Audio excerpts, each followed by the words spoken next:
Area 51, इस रहस्यमय जगह के बारे में तो आपने जरूर सुना होगा। यूएस की यह जगह एलियंस और यूएफओ जैसी मिस्टीरियस चीजों के लिए फेमस है। लेकिन क्या आपको पता है कि एरिया 51 जैसी जगह इंडिया में भी है? जी हां गाइस, आप ठीक सुन रहे हैं। इंडिया चाइना बॉर्डर पे एक डिस्प्यूटेड एरिया है जहां पर किसी भी आम आदमी को जाने की इजाजत नहीं है। वहां पर यूएफओ को देखे जाने की बात लगातार कही जाती रही है। इस एरिया का नाम है द कोंकाला पास, जो कि लद्दाख में है। गाइस, वहां के आसपास के लोगों का यह दावा है कि उन्होंने वहां पे यूएफओज देखी हैं। इनफैक्ट ये भी हो सकता है कि इंडियन गवर्नमेंट और चाइनीज गवर्नमेंट को इसके बारे में पता हो, लेकिन हम आम लोगों के लिए आज भी ये एक रहस्य है। आप इसे गूगल पे भी सर्च कर सकते हैं। आपको इसके बारे में जान के कैसा लगा कमेंट सेक्शन में जरूर लिखिएगा। इलॉन मस्क को मार्स से बहुत प्यार है। वो मार्स पे इंसानों की सेल्फ सस्टेनेबल बस्ती बसाना चाहते हैं। पर सवाल यह है कि मार्स ही क्यों? क्या किसी और प्लेनेट पे ये पॉसिबल नहीं है? तो इस पे इलॉन मस्क ये कहते हैं कि हमारे सोलर सिस्टम पे हमारे पास ऑप्शंस ही क्या हैं। मरकरी सन के बहुत पास है, जिस पे बहुत ज्यादा गर्मी पड़ती है जो हम सहन नहीं कर सकते। वीनस, जिस पे एसिड की बारिश होती है। जुपिटर एंड सैटर्न, जो कि गैसेस प्लेनेट है, अगर खड़े होंगे तो जमीन ही धंस जाएगी। हाँ, सैटर्न के मून टाइटन पे पॉसिबिलिटी है, लेकिन वो हमसे बहुत दूर है। अर्थ का मून, इस पे वायुमंडल ही नहीं है। तो ले दे के हमारे पास सबसे अच्छा ऑप्शन मार्स ही है। गाइस, इसीलिए एलॉन मस्क मार्स पे इंसानों की बस्ती बसाना चाहते हैं। आपको ये फैक्ट जान के कैसा लगा चैट सेक्शन में जरूर लिखिए। कभी कभार छोटी सी चीज को लेके घरों में पार्टनर्स या फिर पति पत्नी के बीच में झगड़ा शुरू हो जाता है।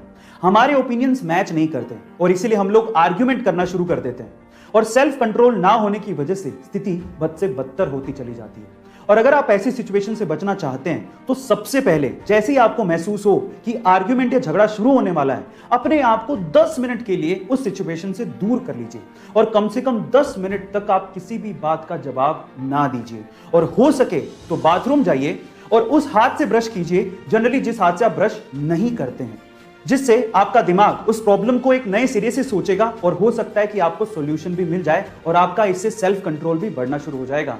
गाइस, एक बार आजमा के देखिए, ये मेरा ट्रिक है। आपको ये जान के कैसा लगा चैट सेक्शन में जरूर लिखेगा। आपके चेहरे की स्माइल आपकी खूबसूरती पर 4 चांद लगा देती है और उसमें सबसे इंपॉर्टेंट रोल आपके दांतों का होता है। अब मैं ऐसा क्यों कह रहा हूं, जरा ध्यान से इस पिक्चर को देखिएगा। जब सबसे पहले आपने इस पिक्चर को देखा तो आपकी नजर सबसे पहले किस चीज पर गई? ऑब्वियसली इस बीच वाले आदमी की स्माइल पर गई होगी, क्योंकि उसका एक दांत नहीं है। पर क्या आपने गौर किया कि इसी आदमी की एक आईब्रो भी नहीं है? गाइस, आपने आईब्रो पर गौर तक नहीं किया। इसीलिए कहते हैं कि सबसे पहले किसी की नजर आपकी स्माइल पर पड़ती है। इसीलिए अपने दांतों को संभाल के रखिएगा, क्योंकि यही आपकी स्माइल को और खूबसूरत बनाता है। गाइस, आपका इसके बारे में क्या ख्याल है चैट सेक्शन में जरूर लिखिएगा। बड़े सपने अमीरी के मोहताज नहीं होते। अगर आप शिद्दत से चाहें तो कुछ भी पा सकते हैं। कुछ ऐसी कहानी है मुंबई के समंदर किनारे बांद्रा के स्लम में रहने वाली मलीशा खारमा की।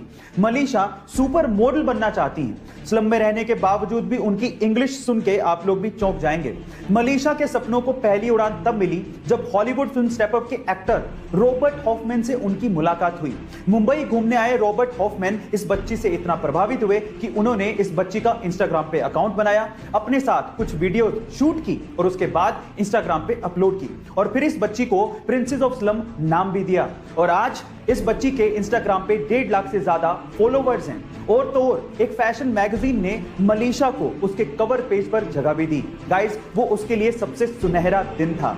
इसी कहते हैं कि अगर आपके सपने सच्चे हैं तो राहें मिल ही जाती। आज हम इंसानों की खुदगर्जी और भूख की वजह से इस धरती से एक और जानवर खत्म होने की कगार पर पहुंच गया है। इस जानवर का नाम है पेंगोलिन। एक रिपोर्ट के अनुसार इस जानवर की तस्करी सबसे ज्यादा की जा रही है। इंसान इसे दवा बनाने और अपनी भूख मिटाने के लिए इस्तेमाल कर रहा है, जो कि बेहद शर्मनाक है। लेकिन सारे इंसान एक जैसे नहीं होते। जिम्बाब्वे के फैलिट नकाटा इन जानवरों को बचाने के लिए कब से लड़ रहे हैं। वो इन्हें बच्चों की तरह पाल रहे हैं। इसी वजह से उन्हें पेंगोलिन मैन के नाम से पुकारा जाता है। गाइस, आज हमें इन बेजुबान जानवरों के लिए आवाज उठानी होगी, नहीं तो हमारा एग्जिस्टेंस भी एक दिन खत्म हो जाएगा। इसलिए चैट में प्लीज लिखिए save pangolin save earth. Thank you so much.